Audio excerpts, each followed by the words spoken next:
Японд after party хийгээд нэлээд ойрхон ирсэн. Би бүр хараад энд баг галзуурж байгаа юм чинь. Энгийн хүний туранхай гэдгээс ч баг илүү туранхай BTS-тэй холбогдолтой нэг. Жинийг муулаа явцсан за. Hi bestie, шинэхэн бичлэгтэй тавтаа мэрэл. Өнөөдөр бүгдээрээ хамтдаа миний Blackpink-ийн Deadline тоглолтыг үзсэн талаар сэтгэлийг ярилцгаая. Би 1 сарын 18-нд Токиод болсон тоглолтыг нь үзсэн. Тэгээд тоглолтыг үзээд ямар сэтгэл төрсөн, бас төсөөлснөөс хэр байсан талаар, мөн яаж тоглолт үзсэн, тоглолт үзхийн тулд ер нь бол юу болсон тэр бүх зүйлүүдээ та бүхэндээ ярих гад сууж байна. Юу ч гэсэн хамгийн түрүүнд та бүхэндээ Deadline тоглолтын талаар товчхон мэдээлэл хүргэхэд Deadline тоглолт нь Blackpink хамтлагийн бүрэн бүрэлдэхүүнээр хийж буй дэлхийн хэмжээний аялын тоглолт. Тэгээд гишүүдийн соло үйл ажиллагааны дараах эргэн ирэлт учраас Blink-уудын дунд, Fan-уудын дунд маш өндөр хүлээлттэй байсан. 2025 оны 7 сарын 5-нд Солонгосын Гоянд эхлээд 2026 оны 1 сарын 26-нд Хонконгт болж тоглолт маань дууссан байгаа. Нийт 33 тоглолт ойролцоогоор 1.6 сая үзэгчтэй хагас жил үргэлж ялсан ийм дэлхийн хэмжээний аялын тоглолт болоод дууссан байгаа. Тэгээд би болохоор Японы Токиод болсон тоглолтыг үзсэн. Яг хамгийн сүүлд Хонконгт тоглолтоо хийхээс өмнө Японы Токиод ирж 3 өдрийн тоглолт хийсэн. 1 сарын 16, 17, 18 тэгээд нийтдээ 165 мянган үзсэн ийм тоглолт болоод дууссан байгаа. Мэдээж бүх тикет бол sold out болоод зарагдаад дууссан. Японд болсон тоглолтын нэг онцлог зүйл нь 1 сарын 16-нд Jennie өөрийнхөө төрсөн өдрөөрөө Японд тоглолтоо хийсэн. Тэгээд тоглолтоо хийж дууссаны дараа Японд after party хийгээд тэрэнд нь бас Лиза очсон байсан. Тухайн өдрөө ер нь бол Instagram-аар нэлээд viral болсон шүү дээ. Лиза Jennie-гийн төрсөн өдөр дээр очсон байна гэд. Тэр нь болохоор яг Японд болсон тоглолтынх нь орой байхгүй юу? Blackpink хамтлаг маань 2016 оны 8 сарын 8-нд дебютээ хийсэн. Би болохоор 2018 онд яг 16 тата 12 дугаар ангига төгсгийн өмнөхөн ер нь бол Blink болоод Blackpink хамтлагийн fan нь болж байсан байхгүй юу? 16 тагаас хойш сонсон. Тэгээд би утгагүй 24 хүрэх байгаа болохоор нийт Blink болоод fan нь болоод 8 жил болсон байна. Fan нь болоод яг 8 дахь жил дээрээ тоглолтыг нь үзсэн болохоор маш их баяртай байгаа. Тэгээд та нарын харж байгаачлан би яг одоо тоглолтын дээр өмссөн Blackpink-ийн merch, ийм t-shirt болон гадуур нь ийм ягаан цахилгаантай цамцтай сууж байна. Эхлээд тоглолтын дээр яг юу болсныгоо ярьчаад, яг ямар дуу дуулсан, ямар set listтэй байсныг ярьчаад, үргэлжлүүлээд тоглолт үзхийн тулд ер нь юу хийсэн бэ гэдгээ ярина. Би тиктэй олох гэж бүр бөөм болсон байхгүй юу? Бас Токио руу явах гэл ер нь бол маш адлын явдалтай өртлөө бас стрессмэр зүйлүүд бүр зөндөө болсон байхгүй юу? Тэгээ тэрийгэ ярьчаад хамгийн сүүлд нь тоглолт үзэн сэтгэлээ яриад шүүмжлэх зүйлүүдээ бас гой магтах зүйлүүдээ ч гэсэн бүгднгийн яриад явчихна. Тэгэхээр хамгийн түрүүнд тоглолтын дээр юу болсон бэ гэвэл би болохоор яг тоглолтынхоо 3 дахь өдөр нь үзсэн шүү дээ. Тэгээд өмнөх 2 өдөр маань тоглолт маань 6 цагаас нэлийн орой эхэлжсэн боловч миний үзсэн яг бүтэн сая өдөр 4 цагаас эхэлжсэн. 2 цагт танхим нэгдээд ер нь бол Токио дом руугаа хүмүүсээ оруулаад тэгээд 4 цагаас тоглолт маань эхлээд ойролцоогоор 2 цагийн тоглолт болоод яг 6 цагийн үед ер нь бол тоглолт маань дууссан байгаа. Set list нь 5 актаас бүрдэн ер нь бол тоглолт маань яг 5 хэсгээс бүрдсэн гэсэн үг. 5 хэсэг маань эхлэх болгоныхоо өмнө дэлгэцэн дээр тийм клип шиг тийм интронуудыг явж байсан. Тэгэхээр хамгийн ихний хэсэг буюу Nailed маань Deadline-ийн интрогоор эхэлсэн.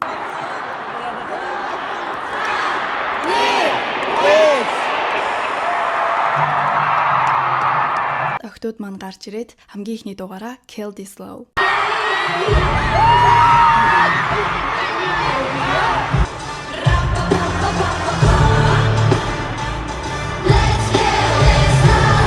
Дараа нь Pink Venom.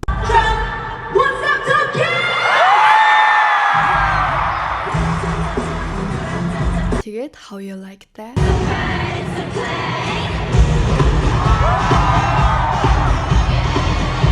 Дараа нь Playing With Fire-ыг дуулангой охтууд маань цаана байсан тайзнаас ингээд алхаад нааша урагшаа ирдэг байхгүй юу? Нилээн ойрхон ирсэн. Би бүр хараад энд баг галзуурж байгаа юм чинь.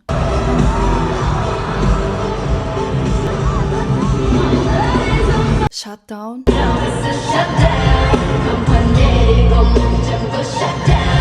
Үүний дараагаар 2 дугаар хэсэг буюу Jisoo болон Lisa хоёрын маань тус тусдын соло хэсгүүд. Охтууд маань өөрсдийн соло дээрээ тус тусдаа 3 дуг дуулсан. Хамгийн түрүүнд Jisoo маань гарч ирээд өөрийнхөө Amor Tage мини альбомныхаа 3 дуг дуулсан байгаа. Тэгээд Jisoo-гийн альбомны хувьд Amor Tage гэдэг нь тийм span үг юм бэлээ. Amor болон Montage гэсэн хоёр үгний товчлол. Amor гэдэг нь бидний сайн мэддгээр хайр, нөгөө үг нь болохоор montage. Хайрын монтаж. Энэ альбомныхаа 3 дуу болох Hugs and Kisses, Earthquake, Your Love гэсэн 3 дууг дуулсан. Jisoo-гийн сологийн үеэр би яг бичлэг хийх боломжгүй байсан болохоор би зөвхөн Earthquake дуун дээр нь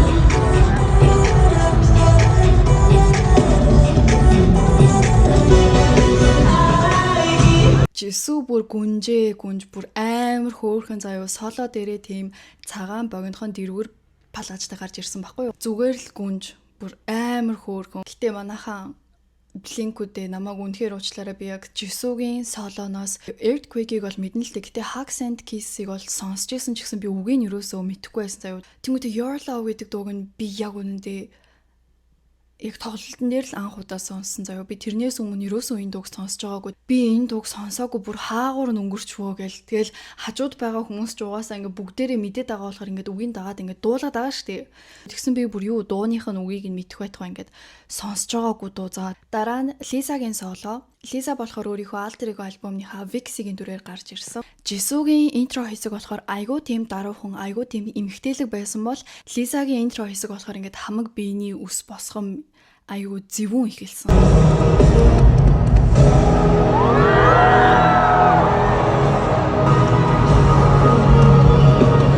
Thunder, Lifestyle, Rockstar гэдэг 3 дуугаа дуулсан.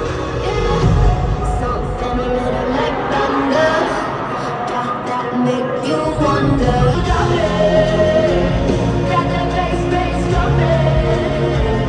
Can you teach me Japanese?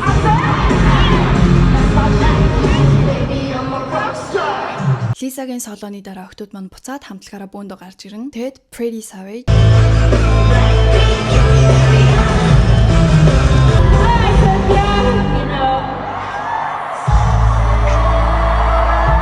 Дараа нь Don't Know What to Do.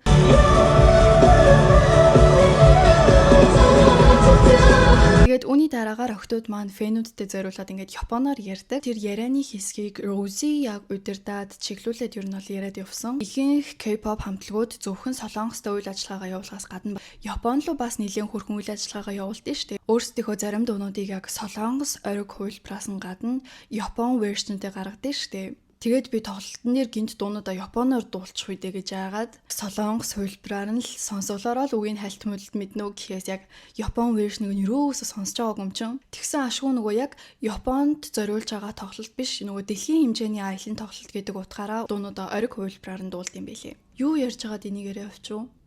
Тий K-pop хамтлагнууд зөвхөн солонгостой үйл ажиллагаагаа явуулахаас гадна нөгөө Япон руу дандаа дуунуудаа японоор дуулаад ч юм уу Япон руу үйл ажиллагаагаа явуулдаг учраас тодорхой хэмжээнд япон хэлээр ярьж чаддээ шүү дээ. Манай охтууд маань ч гэсэн японоор айгүй хөөрхөн ярьдаг болохоор ямар ч цаана орчуулагч хэрэглэхгүйгээр өөрсдөө японоор яриад явцсан. Миний анзаарснаар баг Rosie хамгийн сайн японоор ярьдаг юм байлээ. Охтууд маань өөрсдөө танилцуулсны дараа тус тусдаа японоор бас ярьдаг ахаа. I think today is the best. Right?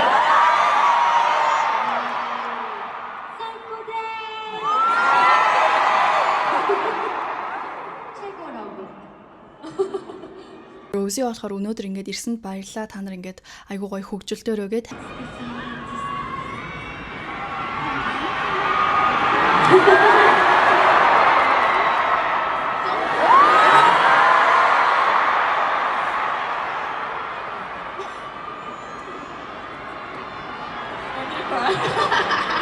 She wants me to cry.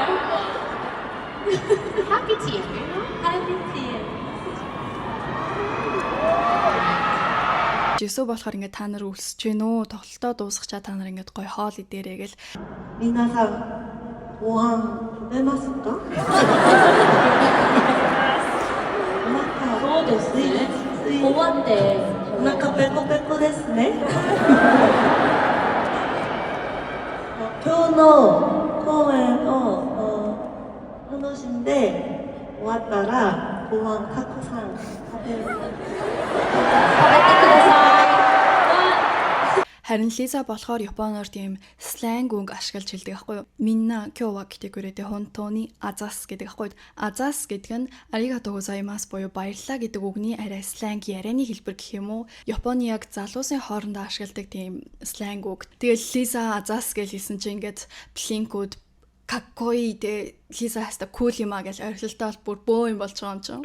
みんな今日は来てくれて本当にあざーす。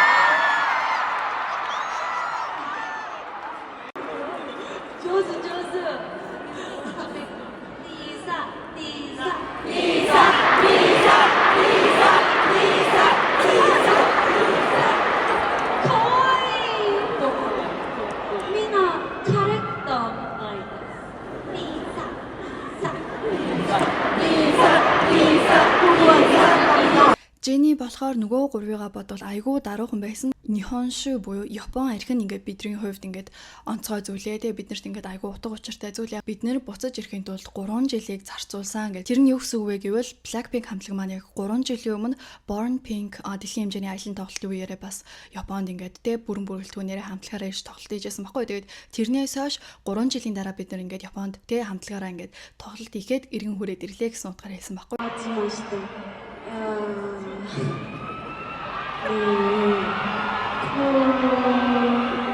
What's this week? 今日中?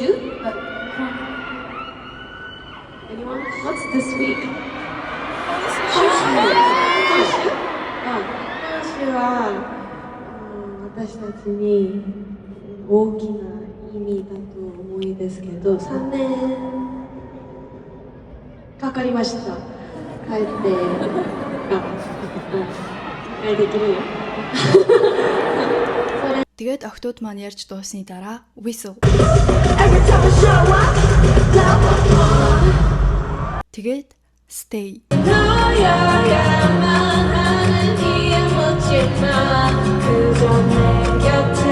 Дараа нь Lovesick Girls.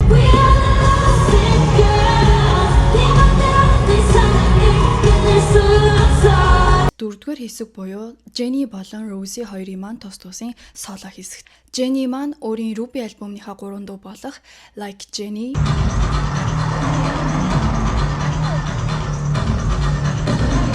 Extra, Starlight гэсэн дуунуудыг дуулсан байгаа. Тэгээд манайхаа намайг дахиад уучлаарай, би энэ Starlight гэдэг дууг нь бас л мэдэхгүй байсан. Нийт ингээд тоглолтын хүрээнд 30 дуу дуулснаас би яг Jisooгийн сологийн 2 дуу, Jenny-гийн сологийн 1 дуу мэдэхгүй байсан заяа. Би уг нь ингээд Jenny-гийн Ruby альбомных нь бүхэл дууг сонсоод байсан. Starlight хаагур зөрөөд өнгөрчөн мэдэхгүй. Starlight-ыг ингээд дуулж авах үед ингээд миний ойр тойрон ингээд суудсан байсан хүмүүс ингээд октод ихэнх нь уйлаад байсан заа. Бүхэл бүтэн тоглолтын дээр мэдхгүй дуучин гарч ирэхээр яг ингээд хүн яаж ч болохгүй те дагаа дуулчих болохгүй яаж ч болохгүй тийм сонин эвгүй байдалд орд юм бэлээ шүү манайхаа. Очихж байгаа тоглолтынхоо бүх дууг ингээд ядаж ингээд үгийн цэжилдэггүй маа гэхэд яг ямар дуунууд байгаагаа ер нь бол мэдэж очвол айгу зүгээр юм шиг санагдсан. Дараа нь Rosie-гийн соло. Rosie соло болгоныхоо өмнө яг ингээд тайзны ард тухайн усыг төлөөлөхтэй ямар нэгэн амттан ч юм уу ямар нэгэн хоолыг иддээ шүү. Тэгээд энэ тоглолтын дээр болохоор Японы амттан болох mochi гэдсэн.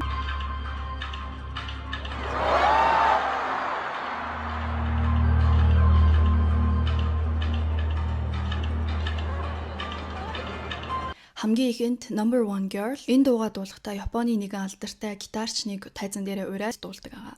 Дараа нь Toxic Till the End.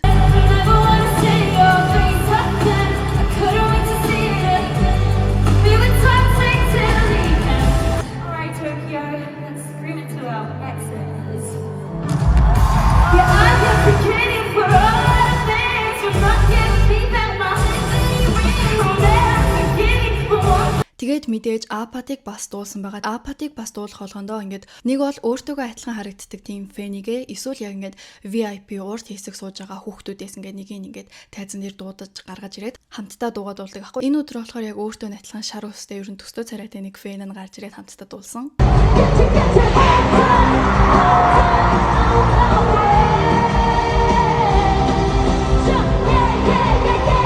Дараа нь 5 дугаар хэсэг буюу final хамгийн ихний дуу нь Jump.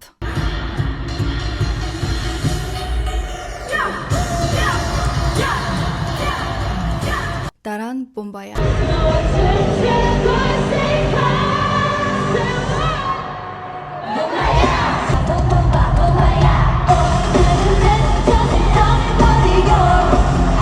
Тэгээд As If It's Your Last, дараа нь Forever Young.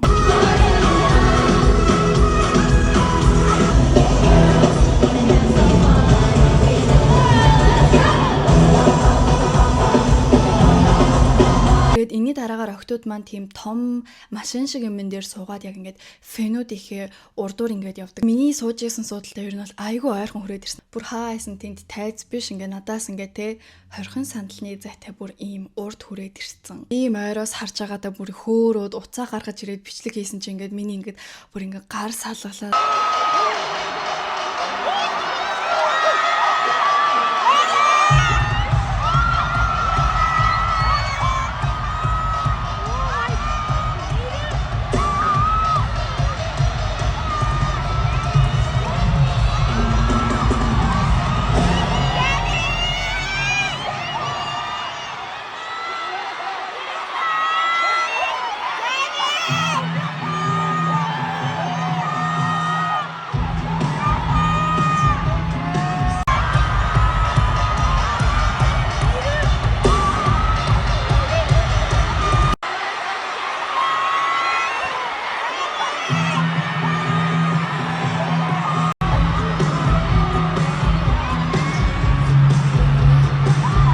Би бүр тэгэж ойрхон хүрээд ирнэ гэдгийг нь мдээгүй байсан болохоор надад бүр ингээд амар гинти байсан заяа. Тэгээд бодтоор нь айгүй ойрхоноос харж үзсэн хүний хувьд хэлэхэд амар хөөрхөн.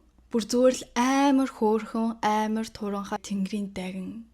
Бурхан яг ингээд цаанаас нь энэ хүмүүсийг ингээд төгөлдөр яг ингээд бүх юмыг нь те иймэр ингээд төгөлдөр бүтээсэн юм шиг үнэхээр үзэсгэлэнтэй хүмүүс байсан. Тэгээд үүний дараагаар 2 дуудуулаад тоглолт маань Kick It гэдэг дуугаар дууссан байгаа.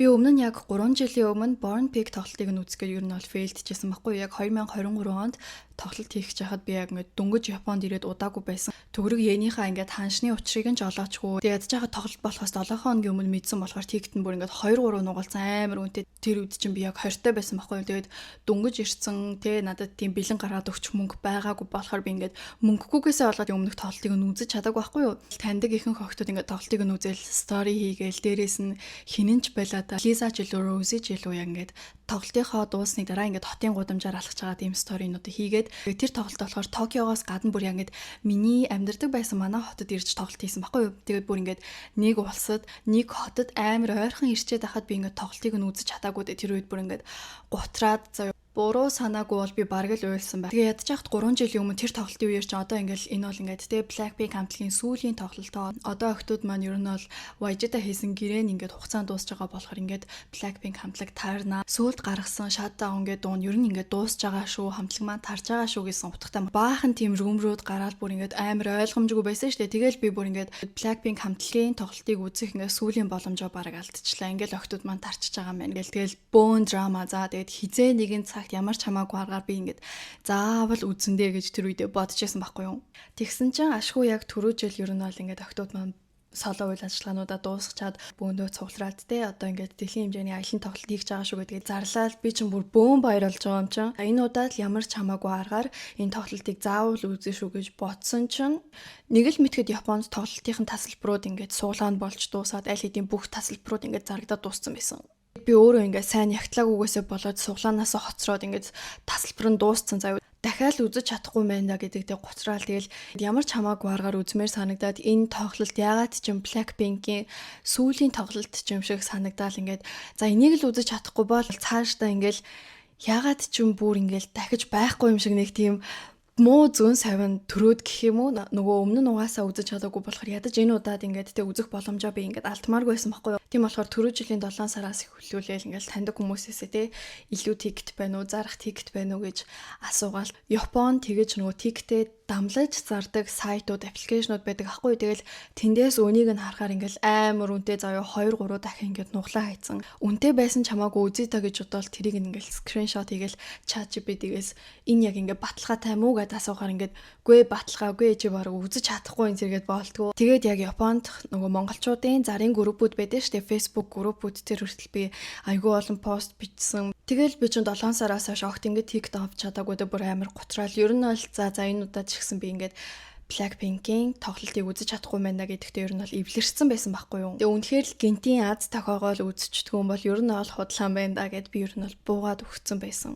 Яг 1 сар гараад тоглолт болохоос 12 хоногийн өмнөөс ер нь ингээл хүмүүс дахиад ингээд Blackpink-ийн тоглолтын тикет байна уу энэ төргээл Facebook-ээр группүүдээр айгүй олон постууд яваад ирсэн байхгүй юу. Тэгээ би ч гэсэн аз тохиогоод дэжгүй гоё тикет олдчих ч юм болов гэд нилээ эрчимтэйгээр хайсан. Японд монголчуудын бараг бүх группүүд дээр ингээл пост бичээл эсвэл ингээд тикет зарна гэсэн хүн болгоны доор ингээл комент бичээл те. Комментэнд хариу бичихгүй бол бүр өөрсдрөө чат бичээл. Тэгээ ядж байгаа дайны хажуугаар дажин гихчээр харваас ингээд хурамч аккаунтууд заа юу ингээд тикет нь угаасаа байхгүй ажиж ингээд тикет байгаа гэд хүмүүс л уурдах гад. Тэгээ над шиг нөгөө хэдий ингээд үзэж чадахгүйгээ мэдээд буугаад өгсөн ч гэсэн ямар нэгэн аз таарад тикет олчих магадгүй гэдэг хүнд чи луурын аккаунтууд бүр ингээд бүр гай болж байгаа юм чи бүрл ингээд за угаасаа л худлаа байна. Одоо ерөөсөө байгаанууд нь дандаа ийм луурын тиктүүд л байгаа мэн гэдэг бодолтой болгочихж байгаа байхгүй юу. Гэтэ яг уу би 10 хэдэн хуурамч хүмүүстэй чаалсны эцэст жинхнээсээ яг тикет зарж байгаа ихтэй танилцаад ингээд ашгүй ингээд надад тасалбар нь олдчихж байгаа заяа. Тэгсэн чинь бас айгүй хэцүү ингээд миний яг ингээд хамт тоглолт үзчихсэн хүмүүс маань гинт завгүй болоод эсвэл гинт ингээд мөнгөгүй болоод хамт үзэн гэсэн хүмүүс маань ингээд аль үжээ буугаад өгсөн. Одоо ингээд 7 хоногийн өмнө угаасаа тикет олтно гэж худлаа гэд ажлын шифтүүдээ яг ажлын гэдгээр өгсөн. Эсвэл ингээд завтаа байгаа хүмүүс нь хүртэл яг ингээд бэлэн одоо ингээд өгчих мөнгө алгаа гэд тэгээд би ингээд ганцаараа үзэхэр болсон. Ганцаараа тоглолт үзэх ер нь бол жоохон дургу. Түрүү жил яг BTS-ийн J-Hope-ийн тоглолтыг би яг ганцаараа сууж үзсэн байхгүй юу. Уг нь 2 найзтайгаа орсон ч гэсэн тиктийг нөгөө 2-2-аараа хамт авах боломжтой байсан болохоор манай 2 найзны газар суугаад би тэгээд арай өөр газар ингээд ганцаараа сууж үзсэн байхгүй юу. Тэгээд тоглолт маань үнэхээр гоё байсан боловч би яагаад ч юм ганцаардаа байсан байхгүй юу. Бүр яг ингээд сэтгэл хөрөөд ингээд уйл гадаага мөрдлөө хажууд ингээд яг танихгүй хүмүүс байгаад хар чи хүн чи яг тэгж гоё бие тавьж тэгэж уйлж чаддгүй юм байлээ. Бүр ингээл амар эвгүй бай. Тэгээд ганцаараа яг тоглолт үзэх бол нэг за миний хийгээд байх зүйл бол биш юм байна да гэдэг би мэдсэн болохоор ингээд бүхэл бүтэн те би чинь Токиод байдаггүй байхгүй юу. Манахаас Токио руу бас нэлээд хөөрхөн зайтай. Тийм болохоор ингээд ганцаараа бүр өөр хотод очиод тоглолт үзэх гэдэг надад жоохон миний хийж чадах зүйл бол биш юм шиг санагдаад Instagram дээрээ story энтер хийгээд ашгүй хамт үзэх үнэ олоод өмнө нь огт уулзч үзэж байгаагүй Instagram-аар би бинийгээ таньдаг тийм ихчтэй хамт үзэхээр болоод тэгээд нөгөө тикет зарж байгаа ихчээсээ за одоо ихчээ би үзье би ингээд 2 хүний тикет авъя гэсэн чинь өө яана ихчэндөө ингээд тикет нь дуусчлаа гэд тэгэл би чи ингээд дахиад бүр яа би бүр яг тэр өдрүүдэд ингээд бүр амар стрессцэн зав ингээд 2 3 өдөр ер нь бол тикет авах гал ингээд боо юм болж байсан аахгүй юу. Бүр дахиад тикет хайсан чинь бүр амар үнэтэй болоод болтгоо. Тэгээ нөгөө тикет зарж байгаа хичээсээ бүр ингээд гуйгаад та ингээд 2хан тикет ингээд олоод өгөх боломжгүй юу гэж. Би чинь наан бараг л ингээд уйлах нь холгүй байгаа юм чинь тэрийг жашгүй ингээд бахан хайжааснаа ер нь бол тикет олоод тэгээд SS суудалт ирэх тикет уг нь бол анх үндсэн үн нь болохоор зэрэг 25,000 йены тиктик тэр их ч надад яг 35,000 йенээр зарна гэжсэн боловч нөгөө өөрт байсан нь дууссан болохоор тэгээд дахиад хайгаад олсон нь болохоор зэрэг 38,000 йений тим тикт. Би ч за олдож байгаа нэг юм гээл тэгэл шууд авч байгаа юм чинь. Тэгээд 7 хоногийн өмнө юу ч гэсэн ингээд тикт авчиж байгаа. Токио руу ирж очих замын зардал маань бас хөөрхөн мөнгө болчихж байгаа. Тэгэл тикт замын зардал нийлээл ер нь бол ингээд 1 сая болчихж байгаа байхгүй юу? Дараа нь ингээд хүн чинь бүхэл бүтэн тоглолт үзэж байгаа юм чинь ингээд хувцаа бодно шүү дээ. Уг нь би яг Jenny-гийн тоглолтын дээр хид идэн өмсөн хувцсыг ингээд дуурайлгаж хувцсалмаар байсан боловч 7 хоногийн өмнө үзэн гэдгээ шийдсэн болох ингээд тэр хувцснуудыг яг ингээд онлайнаар захиалгатай хайх ерөөсөө ингээд хугацаа байхгүй болчихж байгаа байхгүй. Тэгэл 10 мухардаал ерөөсөө шууд тоглолтынхан дэ merch хувцснаас нэг подолк авч өмсөөл гадуур нь хослуулаад ийм цам цаваад өмссөн. Deadline тоглолтын яг Японд тоглолтод нь зориулж гаргасан merch t-shirt. Тэгээ урдаа ийм Blackpink гэсэн бичгтэй. Ардаа болохоор яг Jisoo, Jennie, Rosie, Lisa гэсэн дөрвөлнгийнх нь нэртэй. Яг аль улсад хизээ баасан гэдгийг мэдгэтгэхээр ийм гоё merch t-shirt-ыг нь авсан. Blackpink гэдгийг хослуулаад өөртөө бас ийм ягаан цахилгаантай цамц авсан. Тэгээд би амьдралдаа анх удаа ер нь бол өөртөө ийм ягаан цамцыг авсан нь энэ ахгүй юу. Уг нь би яг үзэн гэдгээ нэлийн эрт шийдсэн байсан бол арай өөрөөр хувцлах байсан баг. Гэтэ одоо яг нэгэн тал өнгөрсөн. Токио руу явахдаа болохоор хамгийн хямд зардал ер нь бол шөнийн автобусаар явах гэдэг аахгүй юу. Тэгээд яг тоглолт болохынхоо өмнөх өдөр нь орой 9:10-ийн үед автобусандаа суугаад тэгээд шөнжөнгөө явсаар хагаад тоглолт болохынхоо өглөөний 6:30-д Токиод очсон байхгүй юу.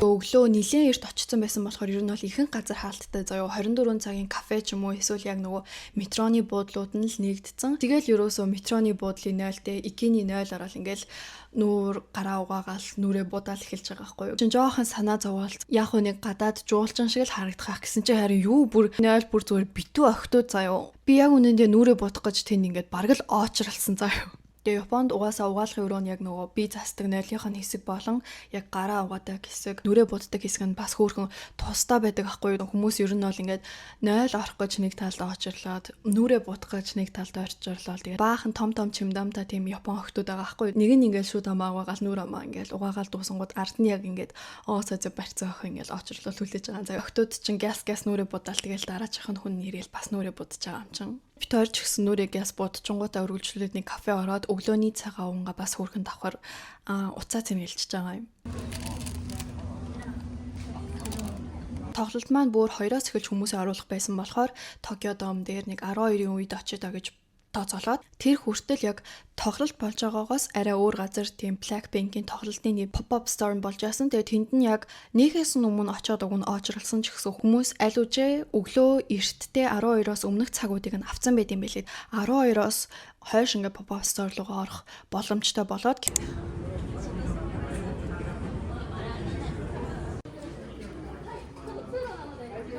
pop-up store дээр нэрчсэн одоо очрлож байна. Гой зургууд бай.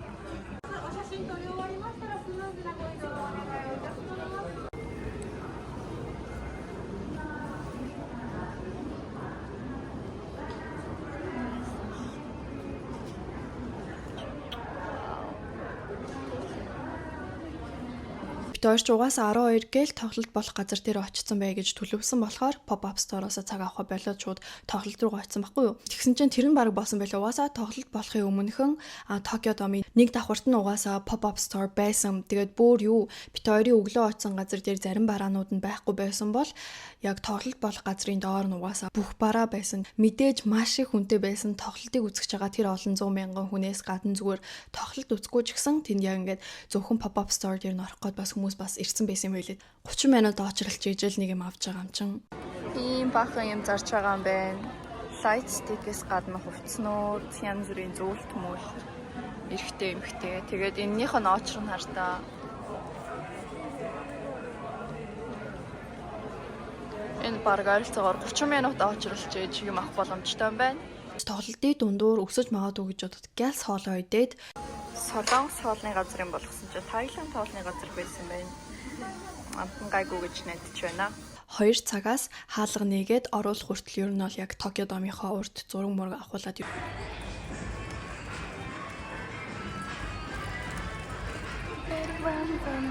тэгээд баг 1:30 үед нөгөө надад тикет зарсан тэр ихчтэйгээ уулзаад миний тикет тэр ихчийн утсан дээр ер нь бол цахим хэлбэрээр багахгүй тийм болохоор би нөгөө мөнгөө шилжүүлсэн ч гэсэн өөр дээрээ шууд тиктэй аваагүй холигдуулсан байж магадгүй гэсэн жоохон айдас бол байсан. Хэдий ингээд Facebook, Instagram нь жинхэнэ байгаа ч гэсэн тэгээ надад дугаараа өгсөн ч гэсэн танихгүй хүн юм чинь бас гинт намайг холигтаад алга болчвол яана тэг хаа байсан Токиод очингуудаа тоглолтынхаа өмнө хүн үзэж чадахгүй холигдуулчвал бүр яана гэсэн айдас жоохон байгаа л гэсэн гэхдээ холигдуулаагүй л дээ би. Ер нь бол би яг Blackpink-ийн тоглолтыг үзтлээ тэг яг жинхнээсээ Tokyo Dome руу ороод харах хүртлээр ер нь бол өөрийгөө үзэж чадна гэдэгтээ бүрэн итгэлгүй л яваад байсан заа юу. Ямар нэг аргаар нэг холигтуулчих юм шиг эсвэл жоохон фейлдчих юм шиг жоохон тийм муу зүүн совин төрөөл яваадсан. Бүр ягаад ч юм. Тоглолт дуусны дараа Токио домын гадаа ингээл баах ингээл плинкүүд ингээл янз бүрийн ингээд зураг авахуулаад янз бүрийн TikTok энэ төр хийгээл байж байгаа байхгүй. Надад ингээд гинт ингээд багтаа ингээд те Blackpink-ийн талаар ингээд төсөөлдөг байсан. Тэгэхээр бодлууд маань ингээд орж ирээд бүр амар инээдтэй заяа. Тэгээ би өөрийгөө ингээд 16 настайд анх ингээд фэн болоод Blink болсон гэсэн шүү дээ. 2 дугаар ингээд төгсчөөд Яэшэ өгөх гээд явжсэн байхгүй. Манайх болохоор 1-р оролт байсан. Харин Яэшэ өгөх сургууль маань 3-4-р оролт байсан байхгүй. Тэгээд 1-р оролоос 3-4-р оролт хүртэл би микер сууж явсан. Тэр үед миний хажууд бас яг нэг тийм форм өмссөн Яэшэ өгөхгүй явж байсан тийм эрэгтэй хөхтэйсэн байхгүй. Тэр банд болохоор яг миний хажууд суусан ингээд чихвчээр дуу сонсоод явж байсан байхгүй. Тэгээ дууга хитрхи чанга дээр нь тавиад ер нь бол ямар дуу сонсож байгааг ингээд сонсогдоод байгаа байхгүй. Тэгээ 1-р хороолоос 3-4 рүү очтол тэр банд яг ингээд 30 минутын турш ингээд зөвхөн бомбаяг сонссон заяа. Тэгээ би бас өөрөө дуу маань гоё санагдвал ингээл давтаал тэр дуугаа сонсоод байдаг аахгүй. Тэгээл би ингээд эрэгтэй Blink байд юм байна. Бомбая гэдэг дуунд дуртай юм байна. Тэрийг амар олон дахин сонсож ин доо гэж бодож байгаа сүултээ ингээд Blackpink-ийн тоглолтыг нь үзэж байгаа талаар би ингээд тэр үедээ төсөөлж байсан байхгүй. Амар хөөрхөн тэр чинь ингээд миний ингээд 16 настай охинол ингээд бодлоо шүү дээ. Тэгэд миний bias болохоор Lisa ахгүй юу? Би Blackpink хамтлагаас хамгийн дуртай гишүүн маань Lisa. Би нилээн тайцтайгаа ойрхон зогсож байсан чинь ингээ Лиза намайг дуудаад тайзан дээр гаргаж ирээд би тэр дөрөвтэй ингээ хамт дуулж муулаад хамтдаа ингээ зураг мөргө авахул тэгэж тайзан дээр гарчаад ингээ буцаад ингээ доошо буусан чинь ингээ хамт ингээ байсан найзууд маань ингээ чи стаацтай маттай маа гэл намайг хөөргөл заяа. Тэгэл бид ингээ яг ингээ тоглолтоо дуусчаад яг гадаа нь байжсэн чинь амар урт хар юм лимузин ирж зогсонгуудаа ингээ цонхоо буулгангууд дотор нь ингээд Лиза байгаа хгүй. Тэнгүүтээ ингээд чи саяны ингээд тайзан дээр гарч ирсэн охин мөнтэйгэл байжсэн чи цаанаас ингээд бусад Blink-үүд нь тэ харчингуудаа тэнд ингээд Лиза байна гэж орилол бөөндөө ингээд орилол ингээд гүйлтэл ирж байгаа хгүй. Тэгсэн чи ингээд Лиза гяс хаалгаа нэнгүүтээ намайг ингээд суулгангуудаа ингээд лимузинээр ингээд явж гин ингээд би яг 16 тайдаа яг математикийнхаа Яэшиг өгөхгүйд явж байхдаа микрон дотор би тэгэж төсөөлж байсан байхгүй юу. Миний хажууд суусан байгаа банд бит хоёр ингээ хоёлаа ингээд Яэшиг өгөх гэж явж ээж нэг нь болохоор те Blackpink-ийн Бомбаяг бараг л ингээд 10 дахин ингээл сонсож байгаа байхгүй юу. Тэгсэн хажууд нь сууж байгаа нь бүр бүтэхгүй юу вэ бүр те Blackpink-ийн тоглолтын дээр тайзан дээр нь гарч марангуудаа өргөлшүүлээд лимузинээр Лиза намайг ирээд аваад явахын гинэ. Бүр яалтчгүй 16 настай те өсвөр насны охины K-pop фэни төсөөлөл дэлгүүлүү байгаа хгүй юу.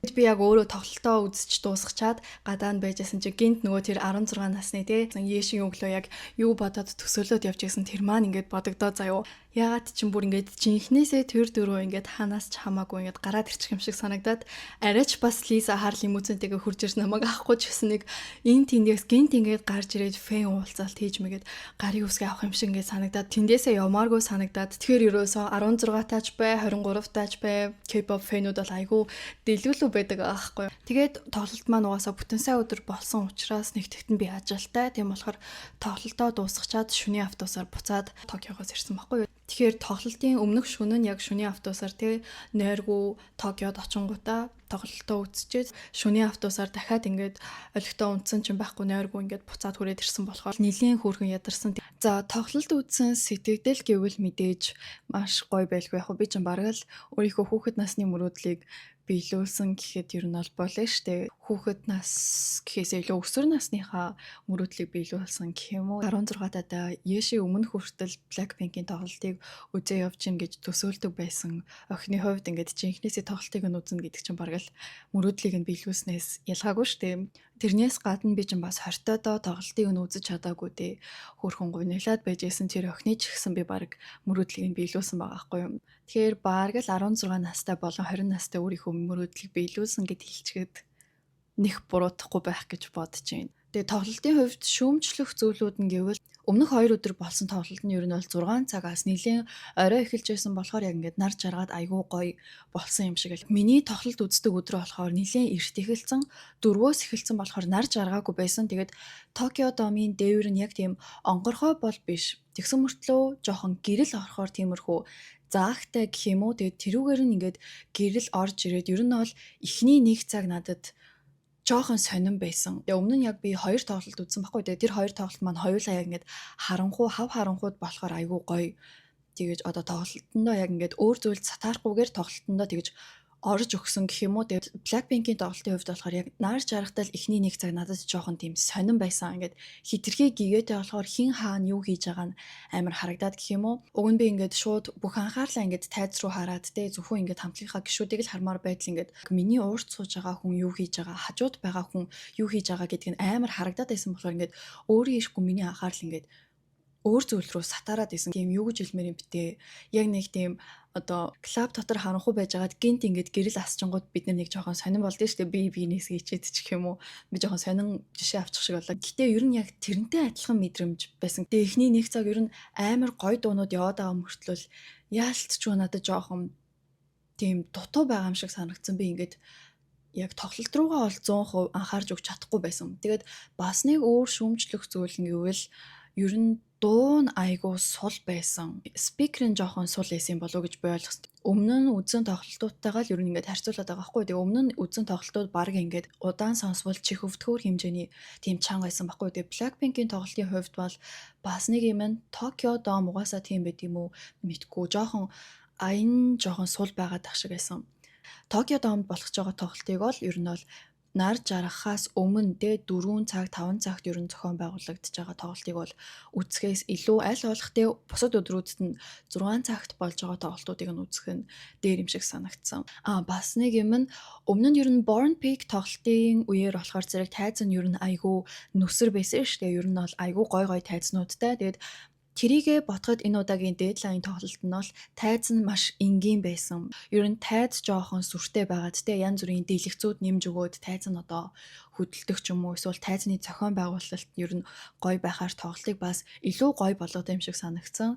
Зохион байгуулж байгаа газраас нь тайзыг нь арай жоохон гой чимэглэлтэй ч юм уу тийм байсан бол бас илүү гой болохоос гэж бодож байна. Гэтэ яг уу тайз гой байсан байгаагүй. Октод маань угаасаа гой дуулдгаараа дуулаад гой бүжгэлтгээрээ бүжгэлждэг болохоор тэрийг бол нэгтэй гэж нэг тийм шүүмжлэх гэхээсээ илүү гой тайзтай байсан бол илүү гой байсан байх гэдэг утгаар. Октодын хувьд хамгийн түрүүнд Rosie болохоор хамгийн чадaltaй хоолойтой байсан. Ер нь ингээд тэр дөрөв хамтдаа ингээд хамтлаг дуугаа дуулж явах үед нөгөө гурвынх нь хоолой ингээд арай сул байгаа. Тэгээд Rosie болохоор яг нөгөө гурвынхаа хоолойн дээр давж аюу гоё тийм яг л тайзны хоолой гэж байдаг шүү дээ. Зүгээр дуустуудын хоолойноос илүү нөгөө тайзны хоолойтой хүмүүс ч тэ тайзан дээр илүү лаг чанга байгаад идэг шүү дээ. Тийм болохоор Rosie болохоор тийм тайзны хоолойтой маш хүч чадалтай хоолойтой юм шиг санагдсан. Тоглолтны турш ер нь л ингээд Rosie яг ахлагч юм шиг л ингээд тухайн тайзан дээр ер нь бол ингээд ярих үе гарч ирэх болгонд ингээд Rosie тэрийг чиглүүлж байсан гэх юм уу.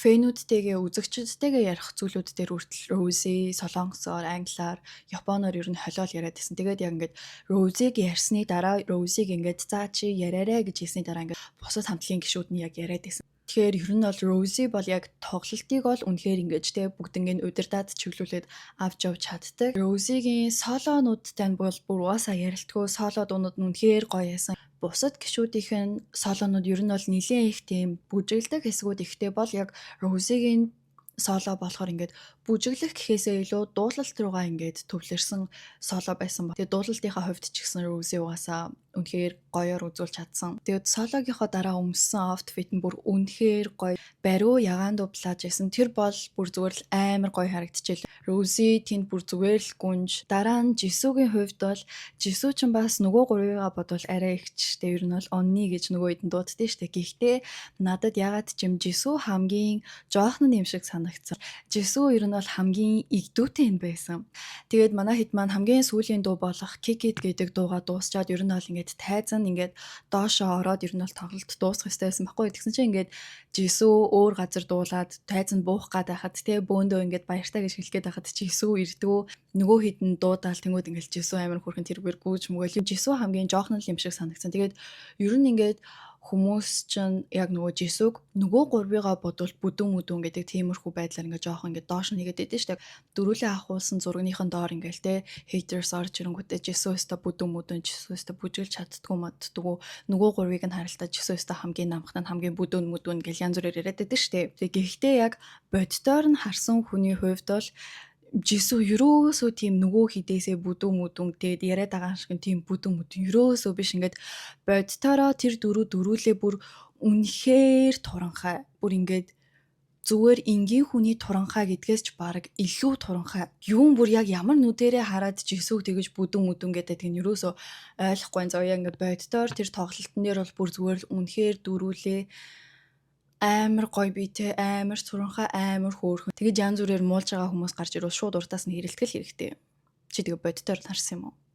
Бодтоор нь ч харж үзээгүй хүнийгээ бити худлаа атаархад муулаад гэж шууд хэлэх хэрэгтэй. За дараа нь Jenny. Jenny маань ер нь миний харснаар л айгуу даруухан юм бэлээ. Ер нь ингээд яг Jenny яриарэ гэж хэлэхгүй л бол ер нь Jenny тэгж төрүүлж яг ингээд ярилцлага өгдөг ч юм уу тэ янз бүрийн байдлаар ерөөсөө тэгж ярихгүй байсан. Jenny ер нь бол айгуу introvert юм шиг лээ. Бага байдал нь айгуу тийм зөвүүн, айгуу тийм cool гэх юм уу яг юу гэж тодорхойлох юм болоо?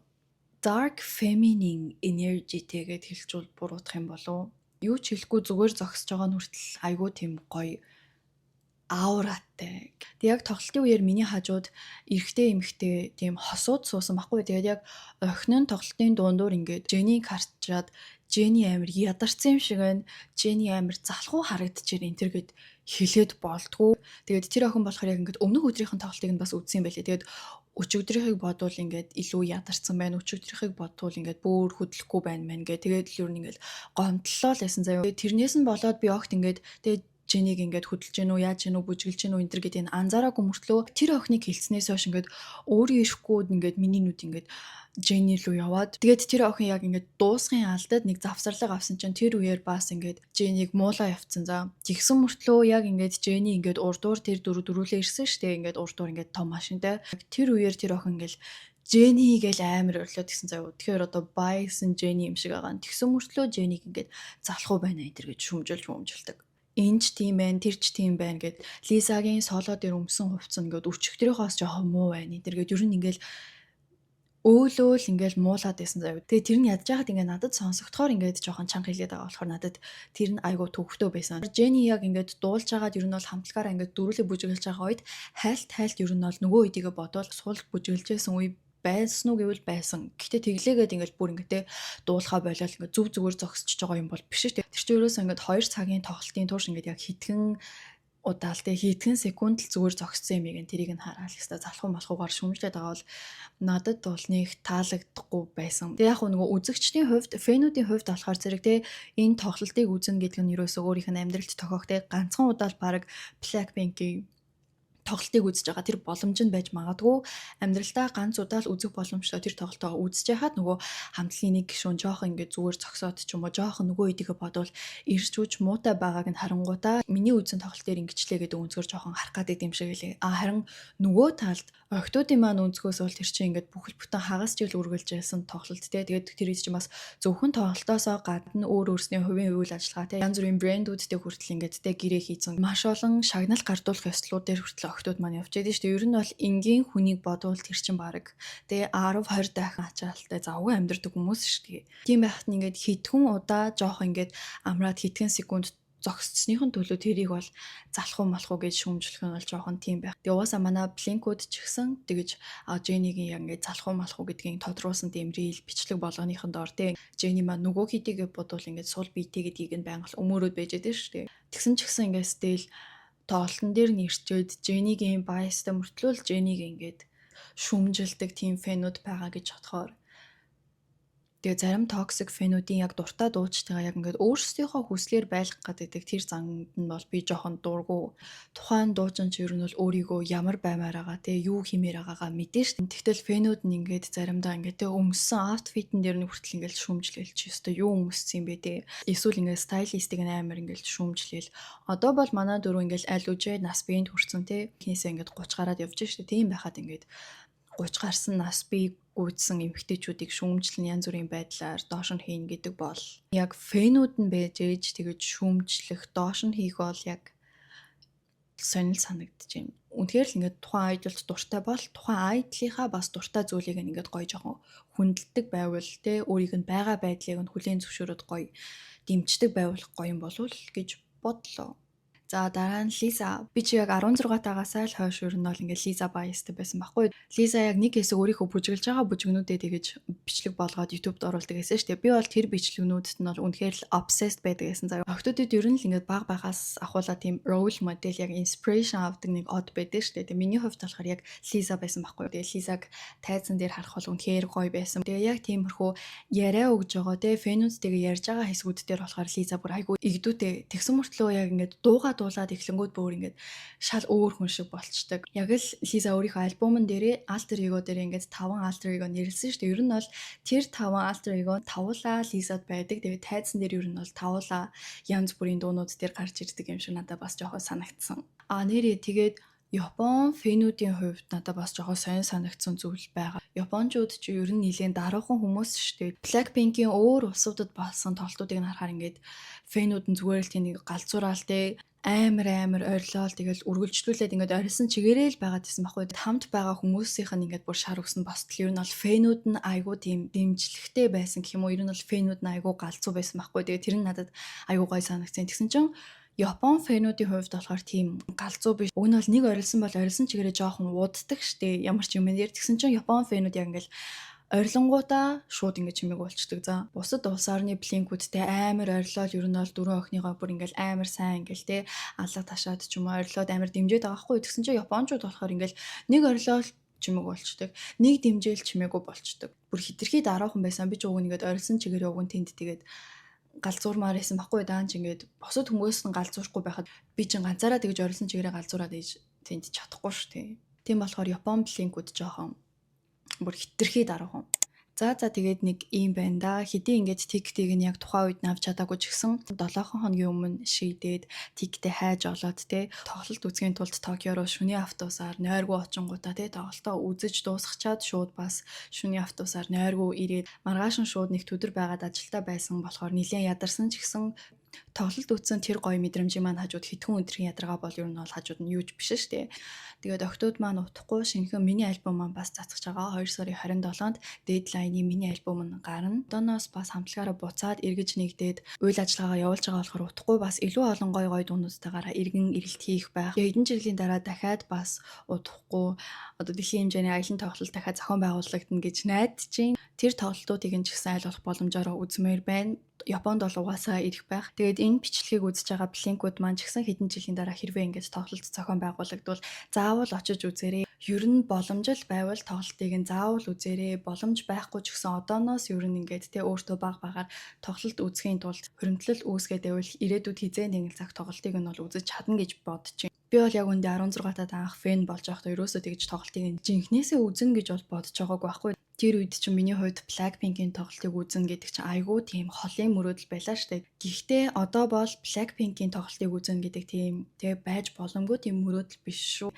Манай Монголд ч бүр K-pop-ын айдлууд тэг хамтлагаараа хүртэл ирж тоглолт хийдэг болсон штэ. Тийм болохоор та нар ч гэсэн ойрхоноор нь Солонгос ч юм уу Япон руу яваад тоглолтыг нь үзэх бол бүрэн боломжтой. Зөвхөн Blackpink гэлтгүү өөрийнхөө хүссэн дуучныхаа тоглолтыг үзнэ гэдэг айгүй амархан болцсон шүү. Энэ бичлэгийг үзэж байгаа Blink дүүнер маань байвал та нар ч гэсэн ирээдүйд Blackpink-ийн тоглолтыг үзэх боломжтой шүү. Манай үеийн ч юм уу манай дээд үеийн блинкүүд маань бас байвал та нар үзээч. Та нарт бол угаасаа боломж нь байгаа штэ. Тийм болохоор хэдэн жилийн дараа хэрвээ дахиад тоглолт хийвэл тэрийг ингээд алгасахгүй заавал үзээрэй. За нэг иймэрхүү би айгүй удаан ярьчлаа. Тэгээд зөвхөн Blackpink-ийн үзэн тэр сэтгэлдээ тоглолтынхоо талаар ярихаас гадна бас хадуураад нэлээд олон зүйлүүдийг ярьчих шиг боллоо. Энэ нэлээд урт бичлэг болчихсон байгаа учраас ингээд бичлэгээ дуусгая гэж бодож байна. Миний Blackpink-ийн тоглолтыг үзэн түүхтэй хамт байсан та бүхэндээ маш их баярлалаа. Энэхүү бичлэг маань таалагдсан бол лайк дараад subscribe бас дараарай. Тэгээд өөрсдийнхөө Blackpink-тэй холбогдлолтой гоё дурсамж юм уу эсвэл минийх шиг хөгжилтэй дурсамжууд байвал бас гоё комент хэсэгтүүлдээгээрэй. Blackpink хамтлагаас хинэн та нарын байс вэ гэдгийг бас комент хэсэгтүүлдээгээрэй. Тэгээд би утахгүй яг өөрийнхөө төрсөн өдрөөр 3 сарын 1-нд BTS-тэй холбогдлолтой нэг бичлэг хийн. Тэгээд тэр бичлэг үртлээ түр баяртай. Bye bestie.